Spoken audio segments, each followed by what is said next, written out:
Good morning to everybody. Welcome back to the channel Tax Knowledge Insights. So today we are diving into an important update on the invoice management system or IMS that recently got launched on the GST portal.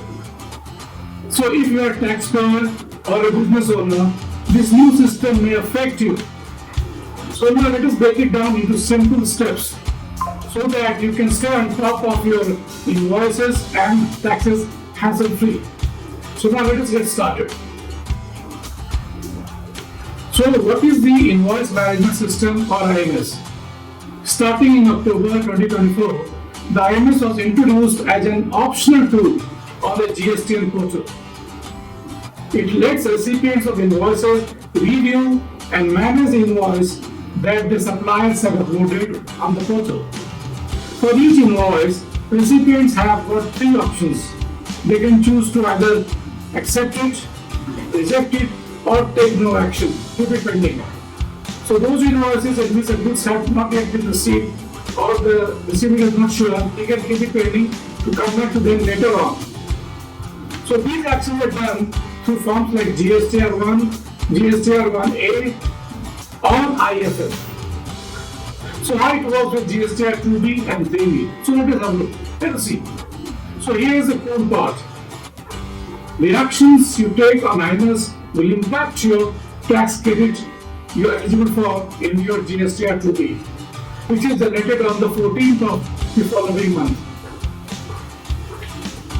So accepted invoices will count towards your available tax credits while rejected invoices will not.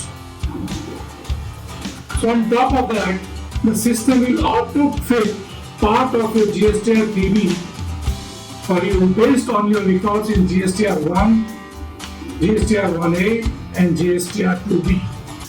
So that means your liabilities and input tax credits should already be filled in when you get to your GSTR3B. But do not panic, do not worry. If you spot an error, you can still edit these details before filing your returns, that is GSTR3B.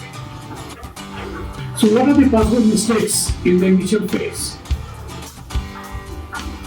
So now because IMS is brand new, just recently launched, there is a chance that taxpayers might make some errors during this initial phase. For example, you might accidentally reject an invoice that should have been accepted otherwise.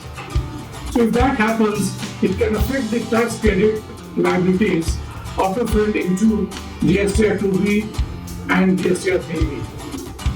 So before rejecting any invoice, you should think twice or thrice. Then only you should reject. Don't only satisfied, then only you should reject your invoice. Now suppose you have committed a mistake inadvertently. So what is the option available to you? Good news, you can fix most mistakes directly in IMS. If you realize that you rejected an invoice by mistake, you can go back and change it to accept it. So this will instantly update your GSTR2B so that it reflects the correct amount of tax credits in the auto-populated 3B.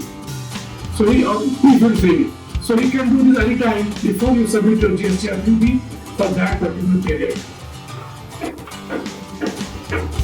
So what happens if you are unable to fix this in IMS? Suppose you have committed an error and you are not able to fix it. So let's say you cannot verify on the IMS and it leads to a wrong amount of tax credit or liability being added to the GSTR3B. In that case, you don't have to panic. The system allows you to edit these fields manually before filing your returns. Just double check everything, make the necessary adjustments and ensure your GSTR3B is accurate based on your actual records.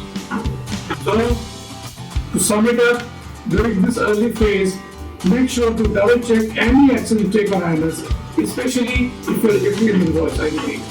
So this can prevent errors from carrying over to your GSTR2B and GSTR3B. So if you do spot any errors, remember that you can either correct them directly in IMS or adjust them manually before filing GSTR3B. So that's it for today's video on the new IMS system. If you found this explanation helpful, please give it a thumbs up and share it with others. Hit the like button And if you have not subscribed to the channel, it's my request to subscribe so that you get more updates on GST matters and other tax topics.